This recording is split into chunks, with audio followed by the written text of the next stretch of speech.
When it comes to first-person shooters that either created or pushed the genre forward, many will think of the original Wolfenstein or Doom. And while those games are fantastic and groundbreaking in their own way, within the console space, another game comes to mind. From the SNES through the N64, Rare was a name that meant you were getting a quality title. They released a unique blend of different titles like Killer Instinct, the Donkey Kong Country series, the Banjo games, Perfect Dark, and one shooter that was a game changer and helped to set the gold standard for console first-person shooters. Nintendo acquired the keys to the James Bond franchise and came to Rare asking if they would like to make a game based on that character. At the time, Rare was busy making 2 other games, but when a talented programmer who was working on Killer Instinct heard about this offer, he jumped at the opportunity. Soon after, a team of about 10 people was formed to create a game based on the upcoming Bond film. Join me as we take a look back at Goldeneye.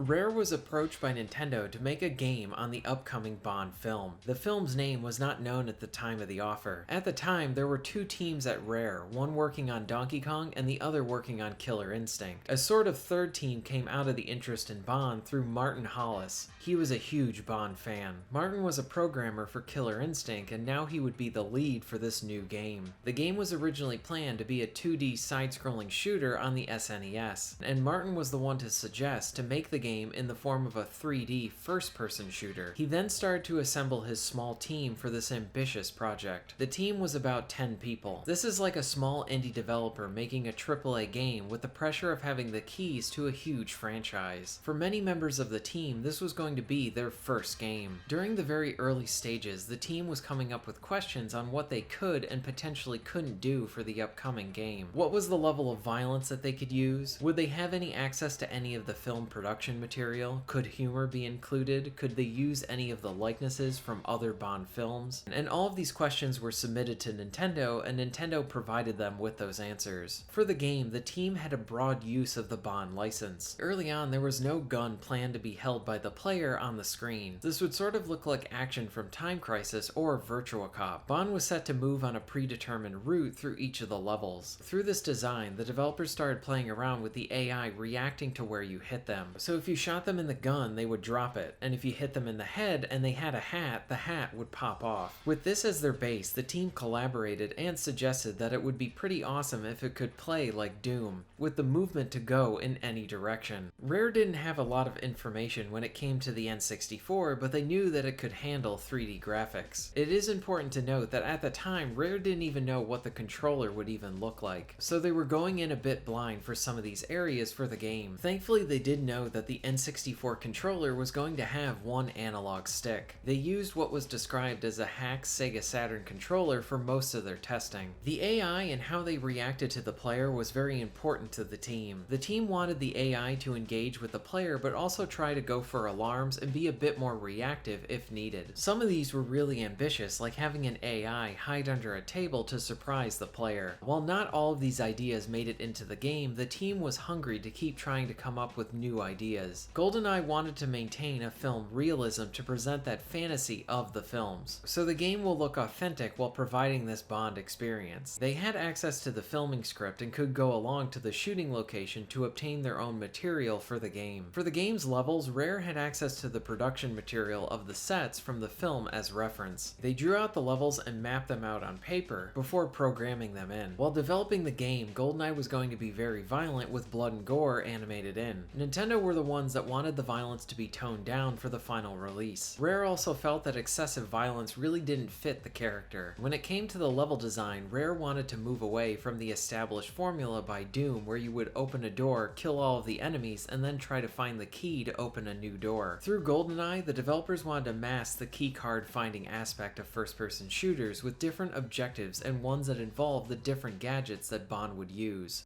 Many of the levels were going to provide stealth as a choice rather than as a requirement. This way the levels could suit different playstyles. Film director John Woo was an influence within Goldeneye. They used John Woo as an inspiration for including weapons that could be held in both the right and left hand at the same time. This is where the idea for dual wielding came into play for Goldeneye. Through the development of the game, this organic nature of replaying levels with a sandbox type approach was found. Goldeneye is a linear experience with some options of choice for the player, but it also provides the option for the player to ignore the objectives and mess around with the different items, explore the level, and play around with the enemy AI. This wasn't necessarily intentional during the development, but was something that came out of the development for the game and contributes to GoldenEye's legacy. Surprisingly, towards the end of the development was when multiplayer was made and worked on. Even during pre-production, Rare had the idea of having some sort of multiplayer in the game. When they learned that the N64 was going to have 4 ports for controllers, they wanted to pursue this. Rare knew that if they asked for permission to work on multiplayer from management or Nintendo, that they would be denied by this point because management wanted this game completed. So Rare went ahead and worked on the area without letting management know, as this was an area that the team wanted to include in their game. Once Rare showed this area of the game to management, they were very pleased with what Rare was able to accomplish. In addition to this, Rare was under the assumption that they had all the licensing rights to every Bond, but sadly that wasn't the case. Rare had made each of the 4 different James Bonds as playable characters in the game, but this did not make it into the full game. An MGM executive saw this feature and stated that Connery would want a lot of money for his likeness, and if Connery wanted a lot of money, then so would the other prior Bonds. As a result, Rare did not have access to the funds to use the likenesses for Moore, Connery, or Dalton. The Bonds are still in the game to this day, but they are not accessible or seen by the player. After the game was finished and in players' hands, one mistake that the developers look on fondly was the use of Oddjob in the multiplayer. He is the shortest character in the game and as such the hardest to hit. Playing as Oddjob gives the player an unfair advantage, but the developers wanted to include this iconic villain from Bond's history. What also adds humor to the story is how the developers confused Oddjob from Goldfinger with Knick-Knack from the Man with the Golden Gun. Oddjob within Goldeneye looks very much like Oddjob, but has the height of Knick-Knack. So while mechanically the game may be better without Oddjob, not having Oddjob in the game would have hurt the humor produced from this along with some of the game's identity. The developers saw this as a mistake that they were happy with. Martin led the ship and implemented a flat management system where ideas were shared and then explored for the game. For many of the developers, this was their first game, a team of about 10 developers that had the keys to a huge license. Little did they know that they were going to set a strong standard for first-person shooters to follow and show the world that this genre could be done very well on home consoles. Goldeneye not only set a high bar for movie-based titles and future Bond games to follow, but it provided innovation to the genre that can be even appreciated to this day. The story of the development is about a small team of people who through hard work, talent, and collaboration were able to make a first-person shooter for the N64 that is still talked about today. Rare had the right people in place along with a management that had faith in their developers. In August 1997, Goldeneye was released to the world.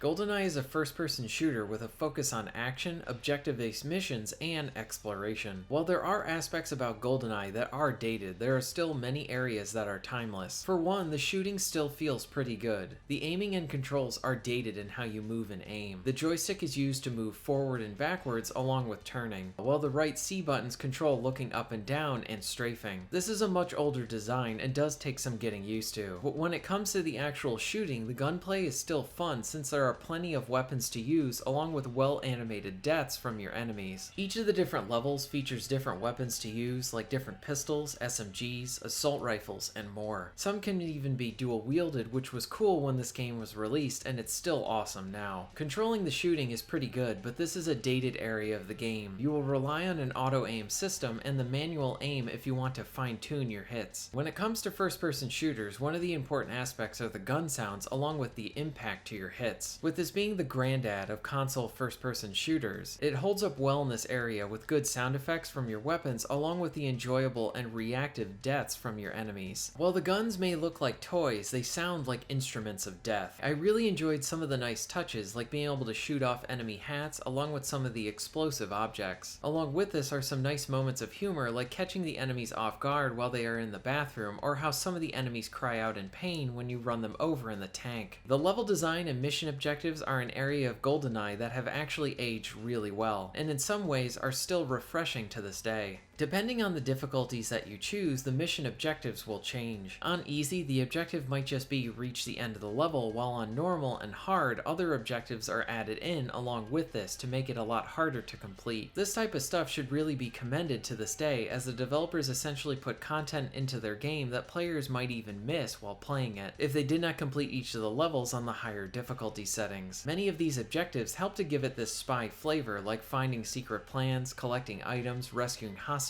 and much more. There are many levels within Goldeneye that you can honestly get lost in, and I mean that in a good way. It is refreshing to have a first-person shooter that doesn't solely focus on trying to funnel you down a hallway of events. Goldeneye has several levels and have many areas to explore and find to complete your objectives. This does open up the levels to being frustrating at times as you try to complete some of the vague objectives, but this also allows for a great amount of player discovery. This player discovery leads to a satisfying feeling of accomplishment from your exploration. Playing this kind of design nowadays can be a bit jarring and refreshing. In many ways, I found myself trying to learn the levels rather than just blasting my way through it. Goldeneye provides some satisfying problem solving to the player as you complete some of these objectives. This is where some of the experimentation comes into play with the player discovery. This is even seen within the second level as you are trying to open up the doors, which require you to hit the panels and then reach the doors before the doors close again. But the game doesn't tell you this, you need to figure it out by playing. This sort of stuff can be a bit annoying, but really cool when you figure it out. One of the best examples of this is when I needed to make a copy of the Goldeneye key. I found the Goldeneye key within a level and I was searching for a means to copy the key. I searched the entire level and I couldn't find it. So that was a bit frustrating, so I started to try to do things that could hopefully help give me some hint to complete this objective. So I entered the pause menu and I was gonna look at my objectives for any hints. Then I found the inventory screen and I wanted to search it. Within here, I found a device that could copy my key to complete my objective. This was extremely satisfying to figure out through the game's problem solving. The game never actually tells you explicitly what you need to do or holds your hand to complete the objectives. There's enough vagueness to the objectives to provide you with that problem solving to complete them, which adds another layer to the game and it fits the character of Bond. Now the vague objectives are not perfect, but they are mostly enjoyable to try and figure out. Replaying the game allowed me to really appreciate how timeless this design is and how refreshing this approach to the levels are. Now through this level and the objectives, the game taught me through gameplay to check my inventory on each of the levels to see if there was anything in there to help me complete them. So when I was locked in a cell later in the game, I immediately went here to figure out how to get out of the cell. Along with this, the levels are a pretty good mix of more open areas that allow for exploration, along with ones that are more linear and focused on the action. These action levels break up the exploration very well and allow for you to just focus on the shooting. One thing that I liked was how the game was not very stringent on some of its objectives that involved not killing too many non-enemy NPCs. For example, there will be missions with civilians and you need to try to not kill them accidentally, or you need to rescue hostages, and depending on the difficulty, some may die and you can still successfully complete the mission. Something else that is nice is how you can still play the game even after you fail the objectives. The mission doesn't just boot you out if you fail, and this is really awesome. You can take this opportunity to just screw around within the level, having some fun like in a sandbox type game, or you can use this as an opportunity to learn the level and find the most efficient way to tackle your objectives. The game has a good amount of old school progression to it as well. Depending on what difficulty that you beat the game on, you will unlock one of two secret levels. The Egyptian and Aztec levels are both inspired by prior Bond films and are very nice to see as unlocks. For each mission, you will earn different unlocks depending on how fast you complete them, along with the difficulty that you use. You will earn fun cheat codes to play around with, along with new multiplayer characters. And like I said before, since you can play around within the level and ignore the objectives, this type of stuff adds a lot of replay value to the game. And then you have some of the fun secrets to find, like secret guns within the levels, along with an optional opportunity to use the tank.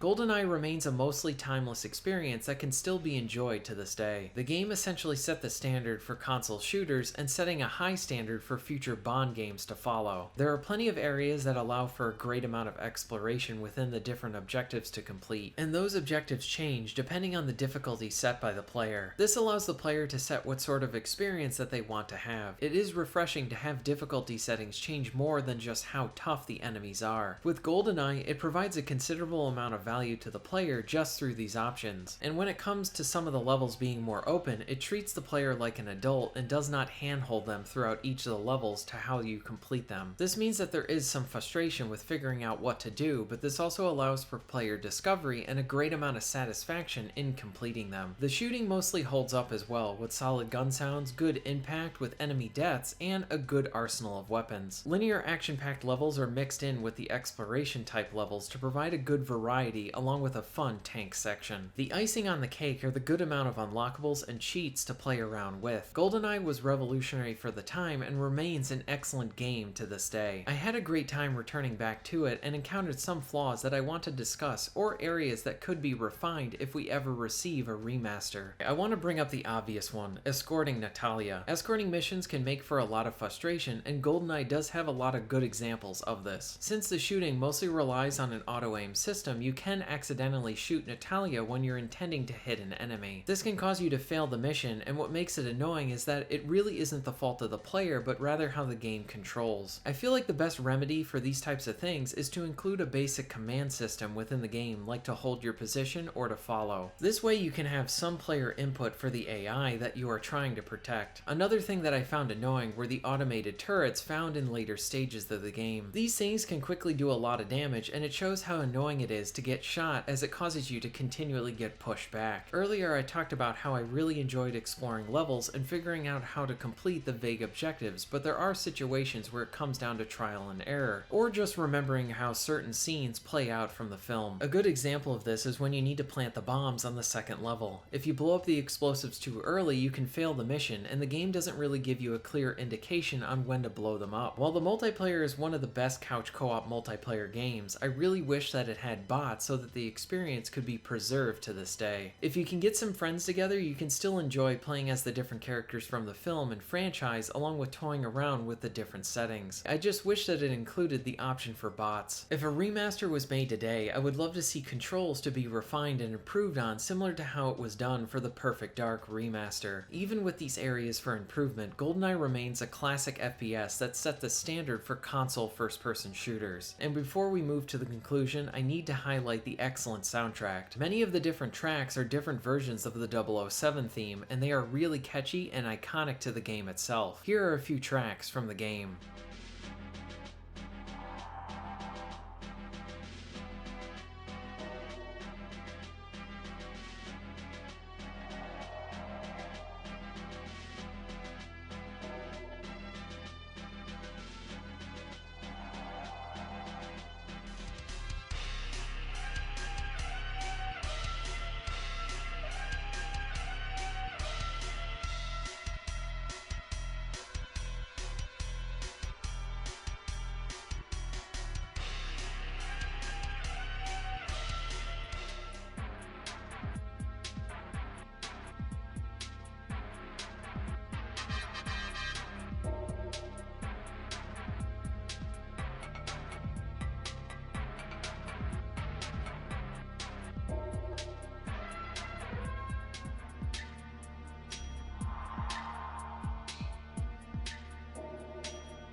Goldeneye is an FPS classic, and in many ways a masterpiece for what it achieved. It is very impressive how a very small team of developers with almost no experience in game development were able to create this game-changing title. While the visuals may look dated, the gameplay and many aspects of the design are timeless. The shooting still feels good with a nice selection of weapons and very reactive AI. Many of the levels allow for a good amount of exploration that is provided by the space you are in, along with the vagueness to some of the objectives. These situations can lend themselves to frustrating parts, but it also allows for a lot of player discovery, and this creates some very satisfying moments. Goldeneye may have been a rail shooter while in the early development, but the final game was anything but that, and with room for different playstyles from an all-action approach or more silent options. The figuring out mentality of many of the objectives was groundbreaking at the time, with how Goldeneye had objective-based missions, and this design is still enjoyable to this day. Goldeneye is one of those classics that you can appreciate for what it accomplished, along with how fun it is to still play. Goldeneye is a groundbreaking FPS classic that will never be forgotten.